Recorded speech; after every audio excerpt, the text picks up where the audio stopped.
Hello दोस्तों, मैं आपका होस्ट और आपका गोस्ट फियर फ्रॉस्ट 22 से आज आपके लिए लेकर आया हूँ एक और सुपरनैचुरल हॉरर स्टोरी। तो चलिए बढ़ते हैं कहानी की ओर। दोस्तों, ये बात उन दिनों की है जब मैं बहुत छोटा हुआ करता था। शायद उस वक्त मैं 5वीं क्लास में था। आप में से अगर कोई गांव से बिलोंग करता है तो आपने ज़रूर गांव में होने वाले टोने टोटके या फिर काले जादू के बारे में ज़रूर सुना होगा। और अगर नहीं सुना तो फिर आज आपको ये वीडियो ज़रूर देखनी चाहिए, क्योंकि आज की इस वीडियो में मैं जिस घटना के बारे में आपको बताने जा रहा हूँ उसको सुनकर आप सोचने पर मजबूर हो जाओगे कि क्या कभी असल ज़िंदगी में भी ऐसा हो सकता है। लेकिन आज की कहानी को शुरू करने से पहले मेरी आपसे एक गुजारिश है कि आप में से बहुत से लोग वीडियो को पूरा देखते तो हैं, लेकिन ना ही तो कमेंट करके ये बताते हैं कि उन्हें वीडियो कैसी लगी और ना ही चैनल को सब्सक्राइब करते हैं। अगर आपको वीडियो अच्छी लगे तो चैनल को कृपया करके ज़रूर सब्सक्राइब करें, क्योंकि आपका ये छोटा सा सहयोग हमें आपके लिए ऐसी ही कहानियाँ लाने के लिए प्रोत्साहित करता है। और अगर वीडियो अच्छी ना भी लगे तो कमेंट करके बताएं कि वीडियो में क्या कमी है, ताकि हम आगे आने वाली वीडियोज़ में सुधार कर सकें। तो आपका ज़्यादा समय ना लेते हुए कहानी को शुरू करते हैं। दरअसल यह कहानी मेरे ताऊ जी की फैमिली की है। मेरे ताऊ जी एक रिटायर्ड पुलिस ऑफिसर हैं और उनके 4 बेटे थे। उनमें से जो सबसे छोटे वाले भैया थे, चौथे नंबर के बेटे, वो शुरू से ही पढ़ाई में थोड़े इंटेलिजेंट थे, जिस वजह से उनको जल्दी ही किसी सॉफ्टवेयर कंपनी में जॉब मिल गई। अब जिस कंपनी में उनको जॉब मिली थी उस कंपनी का ऑफिस हमारे गांव से लगभग 150 किलोमीटर की दूरी पर था, इसलिए भैया का डेली अप डाउन करना पॉसिबल नहीं था। तो उन्होंने सोचा कि मैं रहने के लिए वहीं पर शहर में ही कोई रूम किराए पर ले लेता हूँ। और उन्होंने ऐसा सोचकर शहर में किराए पर मिलने वाले कमरे की तलाश शुरू कर दी और जल्द ही उनकी तलाश पूरी भी हो गई। दरअसल वो एक बार संडे के दिन कमरे की तलाश में निकले थे। जब उन्होंने 2-4 जगह पर ट्राई किया तो उन्हें एक कमरा मिल गया। लेकिन सबसे अजीब बात यह थी कि उन्होंने जिस मकान में वह कमरा लिया था उससे पूरे मकान में और कोई भी किराएदार नहीं रहता था। अब भैया भी शुरू से अकेले रहे हुए थे, इसलिए उन्होंने सोचा कि चलो अच्छा है, कोई डिस्टर्ब करने वाला नहीं है। लेकिन उन्हें क्या पता था कि उनका यही गलत फैसला उन्हें एक दिन फांसी के फंदे तक ले जाएगा। अब भैया गांव से अपना पूरा सामान ले जाकर उस कमरे में सेट हो चुके थे। शुरू में तो जब वो उस कमरे में रहने लगे तो सब कुछ नॉर्मल था, लेकिन जैसे जैसे दिन बीतते गए उनके साथ उस कमरे में कुछ अजीब तरह की हरकतें होने लगी। सबसे पहले दिन तो उन्होंने महसूस किया कि उनका बेड अपने आप ही उल्टा हो गया है। मतलब जिस दिन से उनके साथ ये अजीब तरह की घटनाएं होना शुरू हुई थी उस दिन वो रात को खाना पीना खाकर आराम से सो गई थी। पर जब वो सोए तो उनके बिस्तर का सिर उत्तर दिशा की तरफ था, पर जब वो सुबह उठे तो वो दक्षिण दिशा की तरफ सिर करके सोए हुए थे। नींद से उठने के कुछ देर बाद उन्हें यह एहसास हुआ कि मैं तो रात को उत्तर दिशा की तरफ सिर करके सोया था, पर मैं दक्षिण दिशा की तरफ सिर करके कैसे उठा। तो उस वक्त उन्होंने यह सोच लिया कि शायद मैं नींद में ही इधर से उधर हो गया होगा। पर जब उन्होंने बिस्तर की तरफ ध्यान दिया तो उन्होंने देखा कि सिर्फ वो ही नहीं बल्कि उनका पूरा बेड ही बिस्तर सहित उत्तर से दक्षिण की तरफ हो गया है। उन्हें उस समय ये बहुत ही ज़्यादा अजीब लगा, लेकिन उनके ऑफिस जाने का टाइम हो रहा था तो उन्होंने इस चीज़ को नज़रअंदाज करते हुए ऑफिस जाना ही ठीक समझा। फिर कुछ दिनों बाद उनके साथ ही अजीब चीज़ें होना ज़्यादा होती चली गई। जब वो ऑफिस जाते थे तो वो अपने बिस्तर को पूरी तरीके से अच्छे से सही करके जाते थे, लेकिन जैसे ही वो ऑफिस से वापस लौटते थे तो उन्हें अपने बिस्तर को देखकर ऐसा लगता था कि जैसे उस पर कोई सोया हो।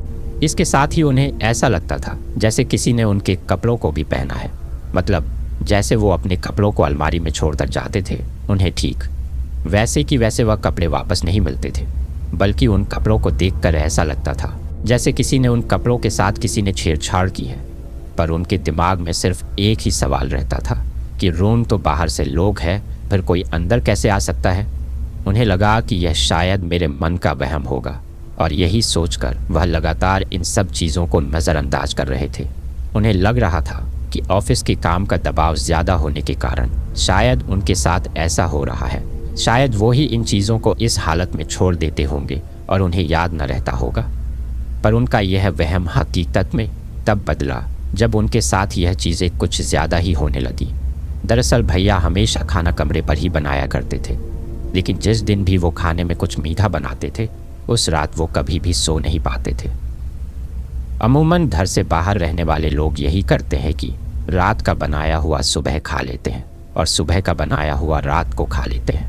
अगर आप में से भी कोई किराए का कमरा लेकर कहीं घर से बाहर रहा है तो आप इस चीज़ को अच्छी तरह से समझते होंगे। तो अब होने ये लगा था कि जिस दिन भी भैया रूम पर मीठा बनाते थे और वह खाना पीना करके सो जाते थे तो सोने के बाद उन्हें ऐसा लगता था कि जैसे कोई उनके कमरे के अंदर कुछ खा रहा है। उन्हें उनके रूम के अंदर रखे हुए बर्तनों की आवाज़ आती थी, पर जैसे ही वो आँख खोलकर देखते थे तो उन्हें कुछ भी नज़र नहीं आता था। ऑफिस के काम की थकान इतनी ज़्यादा रहती थी कि वो इन सब चीज़ों को नज़रअंदाज करके ज़बरदस्ती सो जाते थे। इतना सब कुछ होने के बावजूद भी उन्होंने अपने घर पर कुछ भी नहीं बताया था कि मेरे साथ वहाँ उस कमरे में ऐसे ऐसे हो रहा है। अब रात के समय उनके साथ ऐसी घटनाएं कुछ ज़्यादा ही होने लगी थी। सोते वक्त उन्हें ऐसा लगता था कि जैसे बिस्तर पर उनके साथ में कोई और भी सो रहा है, पर देखने पर कोई भी नहीं होता था। उन्हें बस वह चीज़ अपने होने का एहसास बार बार करवा रही थी। भैया ने इस बारे में अपने ऑफिस वाले दोस्तों से भी बात की, लेकिन उन्होंने भी उन्हें कहा कि अरे यार ऐसा कुछ नहीं होता है, यह सब तेरे मन का वहम होगा। इसके साथ ही जिस बाथरूम में वो नहाते थे उसमें उनके अलावा और कोई भी नहीं नहाता था और उनके नहाने के साबुन वगैरह वहीं पर रखे हुए होते थे। लेकिन ऑफिस से आने के बाद में बाथरूम में रखे हुए साबुन को देखकर उन्हें ऐसा लगता था कि जैसे इस साबुन से किसी और ने भी नहाया है, क्योंकि एक तो वह साबुन उन्हें गीला मिलता था और इसके साथ ही साबुन महीने में बहुत ही जल्दी पूरा हो रहा था। इसके साथ ही उन्हें सबसे ज़्यादा डरा देने वाली चीज़ बाथरूम में यह मिली कि उन्हें बाथरूम में किसी औरत के जैसे लंबे लंबे बाल मिलते थे। अब भैया ने तो सोचा कि मेरे बाल तो इतने लंबे हैं नहीं, फिर ये इतने लंबे बाल तो किसी औरत के ही हो सकते हैं। इसके बाद उन्होंने जब अपने ऑफिस वाले दोस्तों से ये सारी बातें कहीं तो उन्होंने कहा कि ठीक है, एक दिन संडे वाले दिन हम लोग आते हैं तेरे रूम पर। अब संडे आया और संडे वाले दिन भैया के कुछ 2-4 दोस्त उनके कमरे पर आए, लेकिन जैसे ही उनके दोस्त उस कमरे में घुसे तो वह बहुत ज़ोर ज़ोर से खांसने लगे और अपनी नाक को बंद करने लगे और उनमें से 1-2 को तो उल्टी भी हो गई। तभी उनके दोस्तों ने भैया से कहा कि यार तू इतनी दुर्गंध में कैसे रह रहा है, तुझे यहाँ पर रहने में दिक्कत नहीं होती क्या? यहाँ कितनी बदबू आ रही है, तूने ऐसा क्या रख रखा है इस कमरे में? तब भैया ने कहा कि मैंने तो कुछ नहीं रख रखा और मुझे तो कोई बदबू नहीं आ रही, भला तुम्हें ही ये सारी बदबू कैसे आ रही है? तब भैया की उन दोस्तों ने उनसे कहा कि यहाँ पर ऐसी बदबू आ रही है जैसे कोई मरा हुआ जानवर सड़ रहा हो, और उसके बाद उनके वो दोस्त वहाँ से चले गए। वो ज़्यादा देर तक वहाँ नहीं रुके और जितनी देर भी रुके वह उसे कमरे से बाहर ही रुके, कमरे के अंदर तो बिल्कुल भी नहीं। अब भैया ने भी मन बना लिया था कि वो इस कमरे में अब ज़्यादा दिन नहीं रुकेंगे और जैसे ही कोई दूसरा कमरा मिलेगा तो वो इस कमरे को खाली कर देंगे। अब उन्होंने उसी कमरे में बैठकर अपने 2-4 दोस्तों को फ़ोन किया कि यार मेरे लिए कोई रूम हो तो बताना, मुझे इस कमरे में नहीं रहना, यहाँ पर मेरे साथ कुछ ज़्यादा ही अजीब अजीब चीज़ें हो रही हैं। अब जैसे ही उस दिन उन्होंने अपने दोस्तों को ये बात बोली, उसी दिन रात को उनके साथ उस कमरे में कुछ इतना भयानक हुआ कि दूसरे ही दिन उन्होंने वो कमरा खाली कर दिया। पर कमरा खाली करने के बाद भी कुछ ठीक नहीं हुआ था। अब दरअसल हुआ क्या था कि उस दिन अपने दोस्तों से वो बात बोलकर वो खाना वाना बनाने लगे। खाना बनाते वक्त भैया अक्सर कानों में ईयरफोन लगाकर गाने सुना करते थे। अब उस दिन जब वो खाना बना रहे थे तो खाना बनाते बनाते उन गानों की आवाज़ के बीच उन्हें ऐसा एहसास हो रहा था कि जैसे कमरे के अंदर कोई रो रहा हो, और वो रोने की आवाज़ किसी लड़की की लग रही थी। लेकिन जैसे ही उन्होंने पीछे मुड़कर देखा तो उन्हें कोई नहीं दिखा। इसके बाद उन्होंने सोचा कि मुझे ज़्यादा ध्यान नहीं देना चाहिए, मुझे किसी भी तरह आज का दिन इस कमरे में निकालना है और कल मैं इस कमरे को खाली कर दूंगा, चाहे मुझे कहीं पर कमरा मिले या ना मिले। यही सोचकर उन्होंने खाना बनाकर खाया और खाना खाने के बाद वो सो गए। लेकिन रात के वक्त उन्हें सोते हुए यह एहसास होने लगा कि जैसे कोई उनके कमरे के बाहर चल रहा है। कुछ देर किसी के चलने की आवाज़ आने के बाद भैया अब नींद में नहीं थे, बल्कि वह सिर्फ आंखें बंद करके वैसे ही सो रहे थे और सिर्फ सुबह होने का इंतज़ार कर रहे थे। तभी उन्हें उनके कमरे के गेट की खुलने की आवाज़ आई और उस आवाज़ को सुनकर वह काफ़ी ज़्यादा डर गए। उन्हें लगा कि शायद आज वह नहीं बचेंगे। उनके पास आते हुए कदमों की आवाज़ उन्हें साफ साफ सुनाई दे रही थी। अब उन्हें इस बात का पूरा एहसास हो रहा था कि कोई उनके बैल के पास में ही खड़ा है और उन्हें घूर रहा है, लेकिन उनकी ज़रा भी हिम्मत नहीं हुई कि वह पलट कर देख सके कि वह क्या चीज़ है। कुछ देर बाद उस शख्स ने ज़ोर ज़ोर से कुछ बड़बड़ाना शुरू किया और उनकी आवाज़ सुनकर भैया यह समझ चुके थे कि यह कोई औरत है। जितना भैया उसके द्वारा बोले जाने वाली भाषा को समझ पा रहे थे, उससे उनको लगा कि यह औरत कोई मराठी है और यह कुछ मराठी में बोल रही है। कुछ देर बाद वह आवाज़ अपने आप ही शांत हो गई, लेकिन अब कमरे में फैले सन्नाटे के साथ भैया के दिल की धड़कन पहले से भी कहीं ज़्यादा बढ़ गई थी। उन्हें यह लग रहा था कि जैसे ही मैं हिलूंगा या कुछ हरकत करूंगा तो यह औरत मुझे मार ना दे। अब कुछ 1-2 घंटे गुजरने के बाद उन्हें जब यह लगा कि शायद अब कोई नहीं है, तो उन्होंने करवट बदलकर सीधे होकर जैसे ही अपनी आंखें खोली तो उन्हें ठीक अपने ऊपर पंखे से एक औरत फांसी से लटकी हुई दिखी, और यह पंखा ठीक उनके बिस्तर के ऊपर था। और सर्दियों का वक्त होने के कारण उन्होंने पंखा नहीं चला रखा था। पंखे से लटकी हुई उस औरत के पैर भैया के द्वारा ओढ़ी गई कंबल को छू रहे थे। उस औरत ने मेहरून कलर की साड़ी पहन रखी थी। ये नज़ारा देखकर भैया के पूरे शरीर को तो जैसे लकवा ही मार गया था। उनके शरीर में कोई भी हरकत नहीं हो रही थी।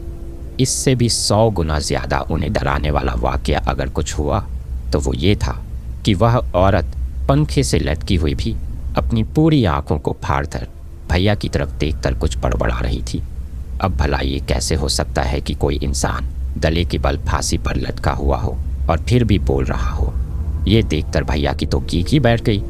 बोलते वक्त उस औरत के जबड़े और दांतों से खून निकल रहा था, जो टपक कर नीचे लेटे हुए भैया के ऊपर गिर रहा था, और उस औरत के होठों पर एक अजीब तरह की मुस्कान थी। अब उनका दिमाग पूरी तरीके से सुन्न पड़ चुका था और शरीर ने भी काम करना बंद कर दिया था। साथ ही उस औरत के खून के छींटे उनके ऊपर गिर रहे थे। अब तक वो ये समझ चुके थे कि ये कोई साधारण औरत नहीं है, बल्कि कोई बहुत ही भयंकर आत्मा या भूत है जो आज मुझे मार ही डालेगी। अभी वो इतना सब सोच ही रहे थे कि वो औरत फांसी के फंदे से अचानक से चिल्लाते हुए धड़ाम से उनके ऊपर गिर पड़ी। ये होते ही पता नहीं भैया के अंदर कहाँ से इतनी हिम्मत आई कि उन्होंने उसे अपने ऊपर से जोर का धक्का देकर साइड में हटाया और वहाँ से उठकर उस कमरे से बाहर की तरफ चिल्लाते हुए भागे। अब जैसा कि मैंने आपको शुरू में बताया था कि उन्होंने जिस मकान में वो कमरा लिया था, उस मकान में कोई भी नहीं रहता था, ना तो कोई किराएदार और ना ही कोई मकान मालिक। आसपास के इलाके में भी बहुत कम लोग रहते थे, पर जो भी रहते थे वो उनकी चीख सुनकर वहाँ आए, और जब भैया ने अपने साथ जो कुछ भी हुआ वो उन्हें बताया और उनको दिखाने के लिए उस कमरे के अंदर लेकर गए, तो उन्होंने देखा कि वहाँ सब कुछ नॉर्मल था। तब उन पड़ोसियों ने कहा कि यहाँ पर तो कुछ भी नहीं है। तो भैया ने उनसे कहा कि मैं सच कह रहा हूँ, आप मेरे चेहरे पर देखिए, आपको खून के छींटे नज़र आ रहे होंगे। पर इस पर भी उन पड़ोसियों ने कहा कि नहीं, हमें तो ऐसा कुछ भी नज़र नहीं आ रहा। इसके बाद जब उन्होंने खुद शीशे में देखा तो वो भी हैरान थे, क्योंकि सच में उनके चेहरे पर कोई खून के छींटे नहीं थे और ना ही उस कमरे में उस औरत का कोई नामो निशान था। लेकिन इसके कुछ ही देर बाद उन पड़ोसियों ने भैया से एक बात कही कि तुम इस कमरे में कैसे रह लेते हो? तुम्हारा दम नहीं घुटता क्या यहाँ पर? कितनी बदबू आ रही है इस कमरे में से, जैसे कोई जानवर मरकर सड़ रहा हो। या तुम इस कमरे में साफ सफाई नहीं करते? उनकी ये बात सुनकर भैया भी चौंक गए, क्योंकि उस दिन जो सुबह उनके दोस्त आए थे वो भी उन्हें यही बात बोल रहे थे कि तुम कैसे रहते हो यहाँ पर। सबसे अजीब बात तो ये थी कि भैया को वहाँ उस कमरे में ज़रा भी बदबू का एहसास नहीं हो रहा था, लेकिन बाकी सभी लोगों का यही कहना था कि उन्हें वहाँ बदबू आ रही है। जब भैया ने घड़ी में टाइम देखा तो रात के 3 बज रहे थे। तभी पड़ोसियों से बात करते वक्त अचानक उन्हें उस औरत की वो बड़बड़ाने आवाज़ फिर से सुनाई देने लगी। उन्हें ये महसूस हो रहा था कि वो औरत अब भी उस कमरे के अंदर है। इस वक्त भैया उन पड़ोसियों के साथ उस मकान के चौक में खड़े थे। तभी उन्होंने उन पड़ोसियों से कहा कि आपको कोई आवाज़ सुनाई दे रही है? तो उन पड़ोसियों ने कहा कि नहीं, हमें तो कोई आवाज़ सुनाई नहीं दे रही। तभी भैया ने उनसे कहा कि आप ज़रा ध्यान से सुनिए, ये उसी औरत की आवाज़ है। पर ध्यान से सुनने के बावजूद भी उन्होंने कहा कि नहीं, हमें तो ऐसी कोई आवाज़ सुनाई नहीं दे रही। तभी भैया की नज़र उस मकान के मेन गेट पर गई। उन्होंने देखा कि वो औरत उस मकान के मेन गेट पर खड़ी है और कुछ ही देर में वो उस गेट को क्रॉस करते हुए आगे चली गई है। तभी भैया ने उन पड़ोसियों को कहा कि वो देखिए, वो रही वो औरत। उनकी बात सुनते ही सभी पड़ोसी उनके साथ मेन गेट की तरफ दौड़े। बाहर जाकर जब सड़क पर देखा तो वहाँ कोई नहीं था।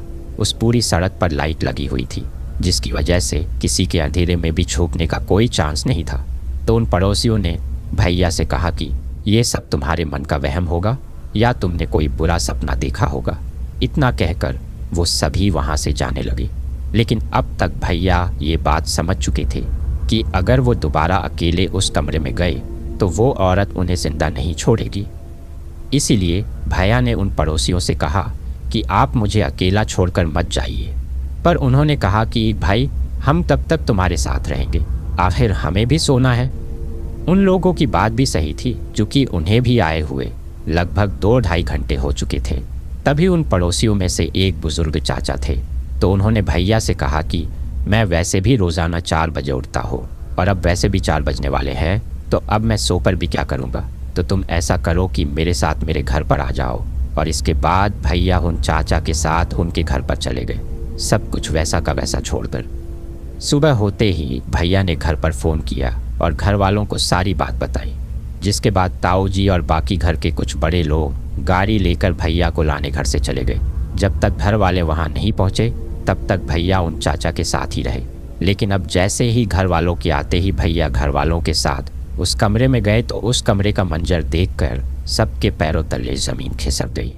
दरअसल सब लोग जब कमरे में गए तो उन्होंने देखा कि कमरे के अंदर पूरी तरीके से धूल जमी हुई है, जैसे कई महीनों से वहाँ किसी ने झाड़ू ही ना निकाली हो। और कमरे में हर जगह जाले लगे हुए थे, वो भी बहुत ज़्यादा।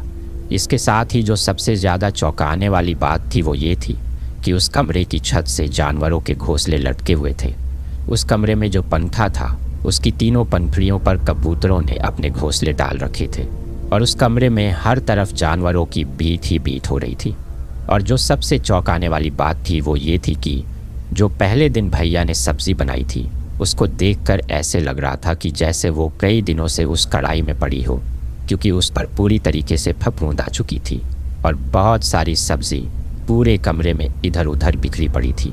इसके साथ ही जो बात सबने गौर की वो ये थी कि जो शुगर यानी कि मीठे का कोई भी सामान भैया ने कमरे में ला कर रखा था, अब वहाँ मीठे का कुछ भी सामान नहीं बचा था। अब आप समझ गए होंगे कि कमरे का नज़ारा कैसा था। ये सब देखकर जो पड़ोसी थे वो भी चौंकते, क्योंकि जब पिछली रात को उन्होंने कमरे को देखा था तो उस वक्त तो कमरे से सिर्फ बदबू ही आ रही थी, लेकिन कमरे की ऐसी हालत नहीं थी। इसके बाद घर वालों ने आप देखा ना ताओ तुरंत वहाँ से जो भी सामान लेने लायक था उसको लिया और भैया को लेकर घर आ गए। अब इसके बाद भैया की वो जॉब भी छूट गई, क्योंकि उस हादसे के बाद अब उनकी ज़िंदगी पूरी तरीके से बदल चुकी थी और अब कुछ भयानक ही होने वाला था। धीरे धीरे भैया का स्वभाव कुछ अजीब होने लगा। वो अब गुमसुम रहने लगी और अगर एक बार बोलने लग जाते थे तो फिर बोलते ही रहते थे। बिना बात के ही गांव की गलियों में बहुत ज़्यादा चक्कर खाता करते थे। ये सब देखकर घर वालों को लगा कि इनका शायद उस हादसे की वजह से मानसिक संतुलन खराब हो गया है। तो उन्होंने बहुत से डॉक्टरों से भी उनका इलाज करवाया पर कोई फ़ायदा नहीं हुआ। इसके बाद गांव की कुछ महिलाओं ने मेरी ताई जी को हमारे गांव के ही पास वाले गांव में जो हनुमान जी का मंदिर है उसके बारे में बताया कि आप उसे वहां लेकर जाओ। पर भैया वहां जाने को तैयार ही नहीं थे। उन्हें जब भी वहां चलने के लिए बोला जाता तो वो कहीं पर चले जाते थे और शाम तक आते ही नहीं थे। फिर एक बार ताई जी अकेली ही उस हनुमान जी के मंदिर में गई और वहाँ के पंडित जी को अपनी पूरी बात बताई। तो पंडित जी ने कहा कि अगर आपका बच्चा खुद यहाँ पर नहीं आता है तो आप एक नारियल लो और उसके ऊपर से 7 बार वार कर यहाँ ले आओ, जो भी समस्या होगी वो पता चल जाएगी। तो ताई जी ने बिल्कुल ऐसा ही किया और उस नारियल को जब पंडित जी ने फोड़ा तो वो नारियल एक तरफ से आधा तो पूरा सड़ा हुआ और आधा पूरा बिल्कुल साफ और अच्छा निकला। तब पंडित जी ने ताई जी को बताया कि आपके बेटे का इतना दिमाग तो खराब हो चुका है जितना ये नारियल खराब है, और जितना ये नारियल सही बचा हुआ है उतना ही उनका दिमाग सही बचा है, और ये दिन दिन सड़ता जा रहा है और जिस दिन भी ये पूरा सड़ जाएगा उस दिन वो आपके बेटे को हमेशा हमेशा के लिए अपने साथ लेकर चली जाएगी। तब ताई जी ने पूछा कि वो कौन? तब पंडित जी ने बताया कि वो वही औरत है जो तुम्हारे बेटे को उस कमरे में परेशान किया करती थी। उसने अभी तक भी तुम्हारे बेटे का पीछा नहीं छोड़ा है। वो उसके साथ उसी दिन तुम्हारे घर आ गई थी, और अगर जल्दी ही उसका इलाज नहीं कराया, उसके चंबुल से तुम्हारे बेटे को नहीं छुड़ाया, तो वो उसे लेकर चली जाएगी। ये बात ताई जी ने घर आकर सभी को बताई थी, पर किसी ने भी उनकी बात का विश्वास नहीं किया और कहा कि ऐसा कुछ नहीं है, डॉक्टरों की बीमारी है जो थोड़े ही दिनों में ठीक हो जाएगी। लेकिन एक दिन गांव में ही किसी की शादी थी। घर के सभी लोग शादी में गए हुए थे। जब वापस आने के बाद सबने नोटिस किया कि घर का एक कमरा काफ़ी टाइम से बंद है, तो सबको लगा कि शायद कोई घर का ही सदस्य सो रहा होगा। लेकिन जब बहुत देर बाद भी कोई बाहर नहीं आया और तब तक शाम भी हो चुकी थी, तो घर में से ही किसी ने उस कमरे का दरवाज़ा खुलवाने की कोशिश की, मगर किसी ने भी अंदर से काफ़ी देर तक दरवाज़ा नहीं खोला। तब तक घर के बाकी लोग भी वहाँ आ चुके थे। काफ़ी कोशिश करने के बाद भी जब दरवाज़ा नहीं खुला, तो वो लकड़ी का दरवाज़ा था, इसीलिए उसमें कुछ छोटे छोटे छेद थे। गांव में अक्सर ऐसे ही पुराने दरवाजे होते हैं। तभी किसी ने उस छेद में से उस कमरे के अंदर झांक कर देखा तो उसके पैरों तले ज़मीन खिसक गई। फिर उसके बाद जिस किसी ने भी उस छेद में से झांक कर देखा, उसके तो होश ही उड़ गए थे। फिर आनन फानन में दरवाज़ा तोड़ा गया, और दरवाज़ा तोड़ते ही अंदर का मंजर देखकर सब फूट फूट कर रोने लगे, क्योंकि अंदर भैया फांसी पर लटके हुए थे और पता नहीं कितने टाइम से वो लटक रहे थे, क्योंकि तब तक उनकी मौत हो चुकी थी और शरीर भी पूरा ठंडा पड़ चुका था। शायद पंडित जी ने जो बात कही थी वो सच हो गई थी। उस औरत की आत्मा भैया को लेकर चली गई थी। तो दोस्तों, ये थी हमारी आज की कहानी। कहानी आपको कैसी लगी कमेंट करके ज़रूर बताइएगा, और अगर आपको ये कहानी पसंद आई हो तो इसे प्लीज़ लाइक ज़रूर कर दीजिएगा। मेरे चैनल में इसी तरह की कई और दिलचस्प कहानियाँ हैं, उन्हें भी ज़रूर सुनिएगा। और अगर आपने अभी तक चैनल को सब्सक्राइब नहीं किया है तो प्लीज़ चैनल को सब्सक्राइब ज़रूर कर लीजिएगा। आपका ये छोटा सा सहयोग हमें आपके लिए ऐसी ही कहानियाँ लाने के लिए प्रोत्साहित करता है। तो दोस्तों, फिर मिलते हैं नेक्स्ट फ्राइडे को एक नई हॉरर कहानी के साथ। तब तक के लिए take care and stay tuned only at fear frost 22।